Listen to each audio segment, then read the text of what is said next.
So our next speaker is Fay Bennett. She'll be talking about the silent teacher unveiled. Throughout our educational lives, teachers inspire us, expand our knowledge, and nurture our personal development. During their time in medical school, students continue to interact with a variety of different teachers, including patients, academics, and clinicians. However, one very important group is often overlooked: those people who've donated their bodies to medical education. Now, these teachers are unique. They have given a gift from which they will never see the benefit to people who they will never meet, resulting in students knowing nothing about who these people are, not even their names.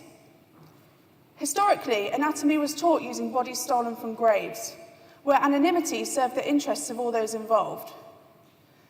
Nowadays, however, strict laws govern body donation, resulting in anatomy departments knowing more than ever about who donors are, yet still this information is withheld from students. That being said, some medical schools, notably those in the US and Asia, have in fact begun disclosing information about donors to their students, such as occupation, hobbies, potential reasons for donation. And whilst the effect that such information has on students has not been investigated extensively, initial studies suggest that those students receiving more donor information do in fact display greater levels of caring and respect in practical anatomy classes. Furthermore, there are suggestions that students will carry these desirable attributes with them long into their professional careers. Now, this research is particularly relevant at a time when society voices concerns about a decline in the number of caring medical professionals. And whilst this research may be important in addressing this issue, it is unknown whether British medical schools, students and donors would in fact welcome provision of such information. Therefore, the purpose of my doctoral study has been twofold. Firstly, to determine whether students would like to receive donor information. Then secondly, and more importantly, to determine whether donors would be willing to surrender their current status of anonymity by providing information to be given to students at an appropriate time and in an appropriate manner.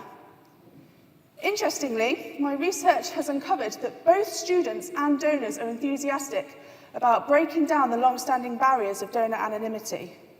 And in light of these findings, steps can now be taken to provide students with this information and determine whether it has the same effect on professional development as reported within other cultures. The potential impacts of this research are increased levels of patient satisfaction, as well as educating doctors who are better equipped to deal with the emotional demands of their chosen profession. Could it be that these silent teachers have an even greater role to play in shaping the doctors of tomorrow? Thank you.